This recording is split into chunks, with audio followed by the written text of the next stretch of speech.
A guy that's heating up the New York scene right now. His name is Chinx Drugz. Yeah. Didn't you change your name though?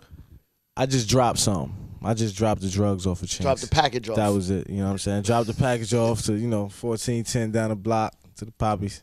That's it. I just dropped it off because I knew that Pepsi's not gonna do anything with Chinx Drugz. You know what I'm saying? Yeah, no, Uncle Murder took him a long time to figure out the murder, what probably wasn't the best. Do like Chinx flowers or something, or Chinx Valentine's card. Chinx puppies? Chinx puppies will work. Chinx candy. Now, what about the first part of the name though? Because a lot of people think that you were the equivalent of the Washington Redskins, and instead of changing the Redskins, you changed Washington to DC. You know what I'm saying? That you kept the offensive part of your name, which is the word Chinx. So give us the explanation of that word, because people, actually it sounds crazy when I just said it. It sounds like you're saying a racial slur, even though it's Chinx. Right. Give us the explanation of the name. Chinx is just an acronym for coward-hearted individuals never exist. You know what I'm saying? So basically what that means is if you scared to go out here and get, what God got for you, then you're gonna lose out, and you're just gonna be sitting here with the puppy face, and nobody's gonna care about your feelings.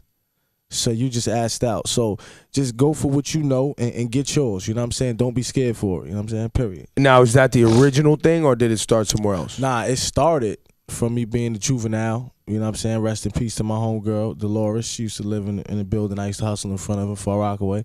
And, I used to be smoking weed, hustling in front of her building.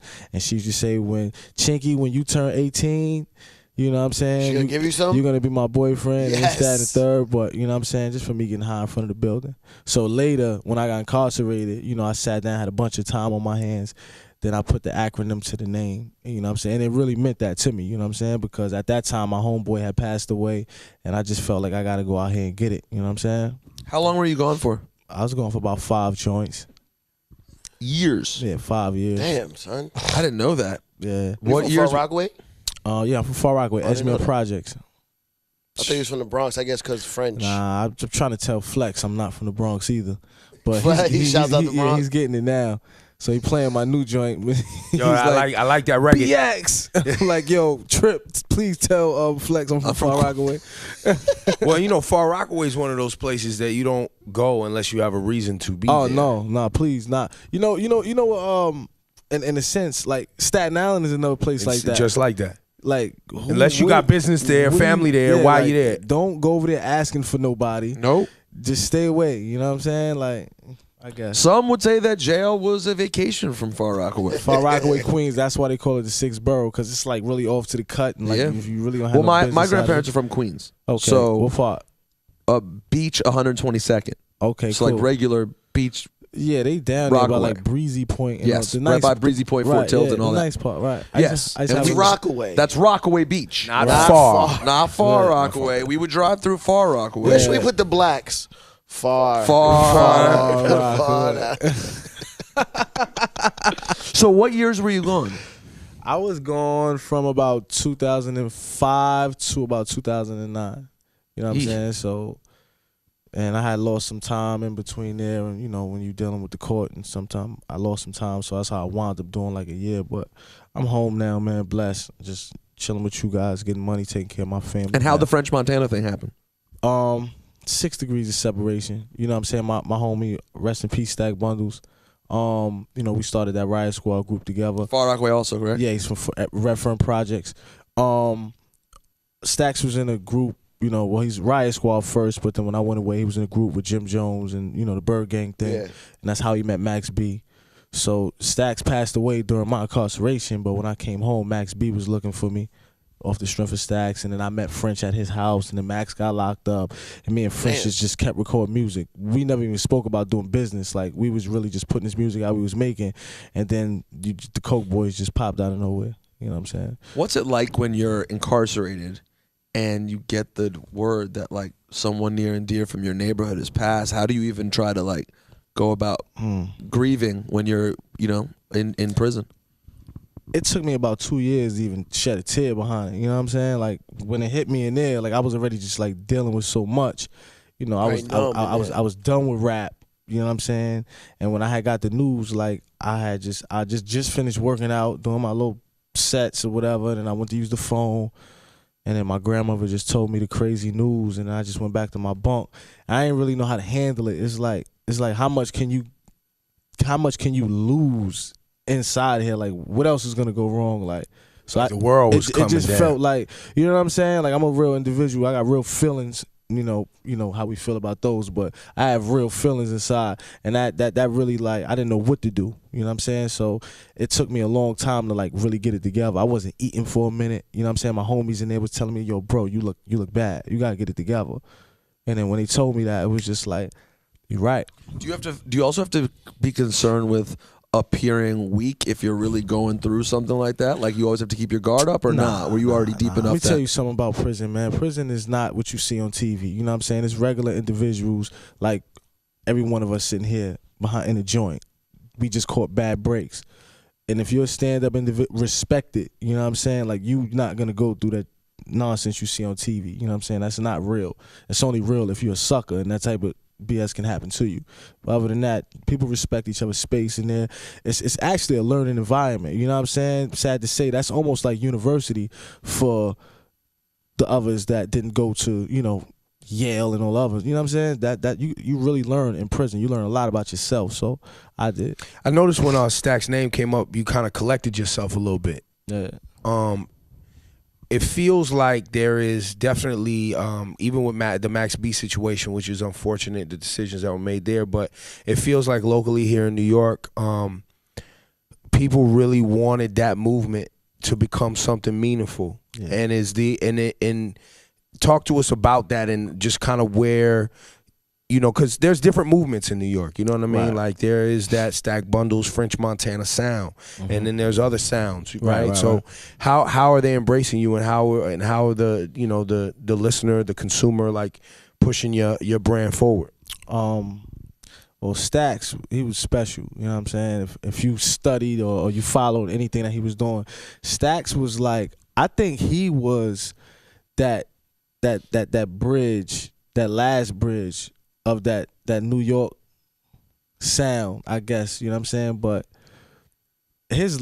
what he left behind was crazy. And just because of what he did, like I was able to come home with no music on the street, and people knew my name just because of the way he threw my name around on his mixtapes and his records.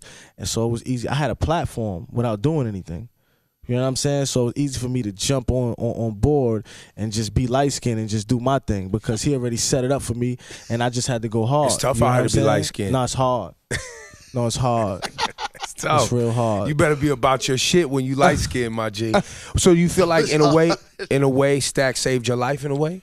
No, he totally saved my life. He did something for me that nobody ever did for me. You know what I'm saying? Like he showed me how to stand behind your team. You know what I'm saying? Like Stacks didn't know what I was gonna do. Yeah, he probably thought I was a dope artist and I'm his friend first, but he didn't know what I was gonna do. But the way he just kept my name alive, like he just knew like I was gonna come home and be somebody. So nobody ever gave me what he gave me. You know what I'm saying? He set it all for me.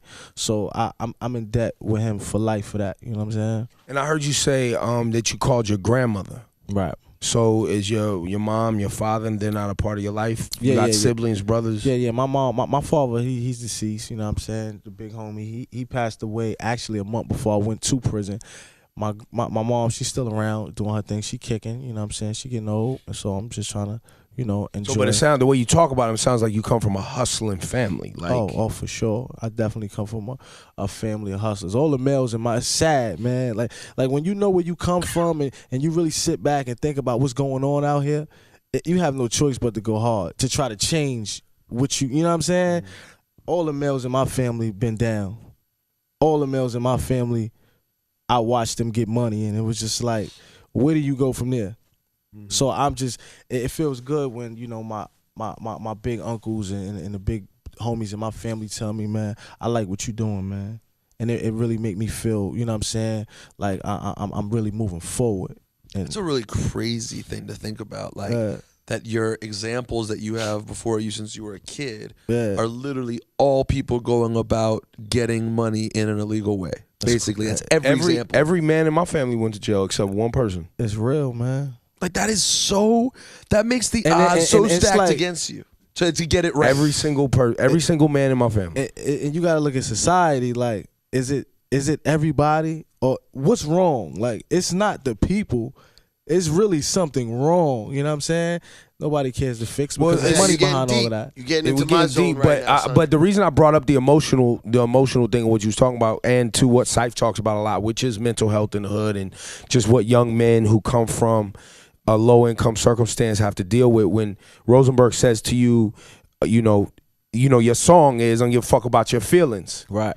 But while we talk that shit in the hood, we actually do care about each other's feelings. Definitely. In a way, right? Right. And so, somebody like Stat cared about what was going to happen to you. Definitely. You know what I'm saying? Definitely. Or the men in your family being like, look, we glad you not doing, I mean, it took you going away and doing time, but at least you coming back to something better than what you left with. Definitely. So, I mean, I think, we are getting deep, but I do think that conversation needs to happen more often where problem sometimes is the fact that the man coming from the low income upbringing, the hood, if you will, he doesn't know how to deal with the shit that pisses him off, frustrates him, makes him feel emasculated. He doesn't know how to deal with it, so he ends up acting violent, taking it out on his woman, taking it out on his family, taking it, doing something crazy, acting out, and next thing you know, you're a part of that same system. Definitely. Do you have kids? Yeah. How many? I got 2 kids. I got a boy and a girl. How old are they? 3 and 9. 3 and 9. Yeah. So you're really the first one to break the cycle and have kids who can look up to their dad who's now doing something who's trying to get money the right way. Yeah, definitely. Yeah. Definitely. Yes. No. Perfect 100%.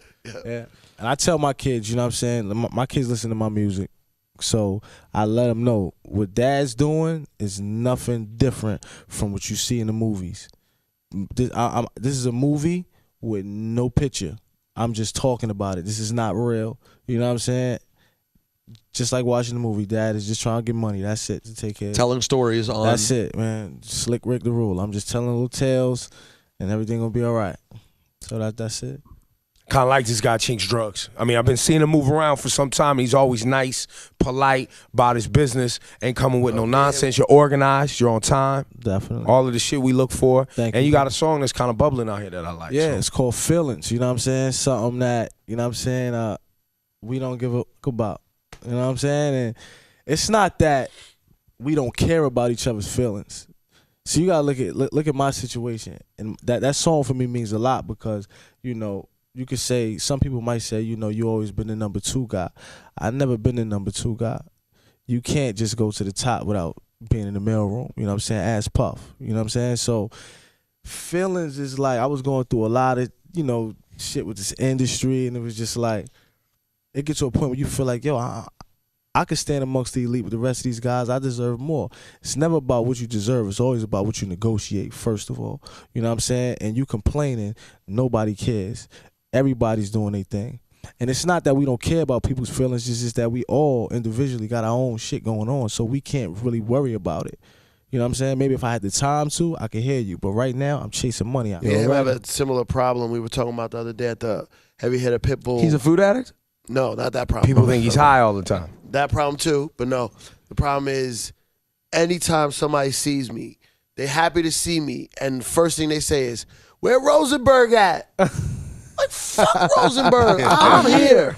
So he gets the French Montana. Where your man at? Yo, Chinx, where French at? Yo, Look, my nigga. I don't know. He's got his own life. Chinx is here. Turks and Caicos somewhere. I don't know. Yeah. Talk to him about him. I think the last thing we hit you with before we wrap up is the conversation about New York rap. Mm-hmm. Yeah. And French gets that rap of like, oh, he had to pop in the South. He's not a real MC. He sounds like a South rapper. Yeah. How are you dealing with that? And how does your team feel about that notion? I mean, as far as saying, New York isn't supporting New York, I can't agree with that because all the DJs love me and they support my music and they support my team's music. So, and I feel I'm a New York rapper. I am. You know what I'm saying? When you listen to my music, you can definitely hear that 90s drawl in the back of that. So,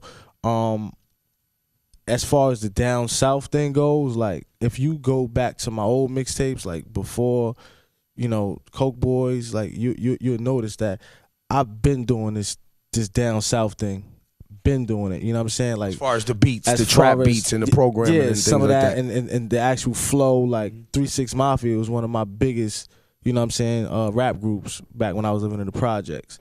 So I don't think that we started it, Ebro. Like we started hip hop right over here, Sedgwick Ave, you know what I'm saying, in the Bronx. So I think it's actually kind of therapeutic for us to, you know what I'm saying, sit back and watch.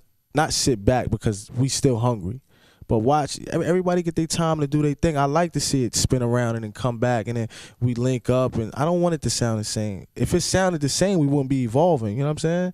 So I like this conversation about. Look, I the South wholeheartedly thing. agree. I'm just glad people still give a fuck about hip hop and want to argue about Definitely. it. Nah, To be thank real you. with you, I'm just glad Thank people you, still man. care. We We made it this far. Yo, we know done what I mean? seen this shit come so many different ways and take so many twists and turns Sure. that the fact that niggas even want to argue about music, Right. Our about music.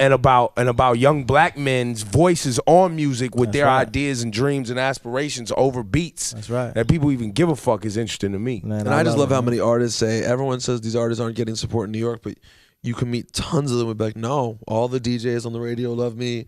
All the DJs in the club support me. Exactly. Maybe your shit's not good enough. Maybe they'd support you too. Fuck your feelings. Don't fuck about your feelings. Get your shit together, man. Chinx Drugz. Uh-huh.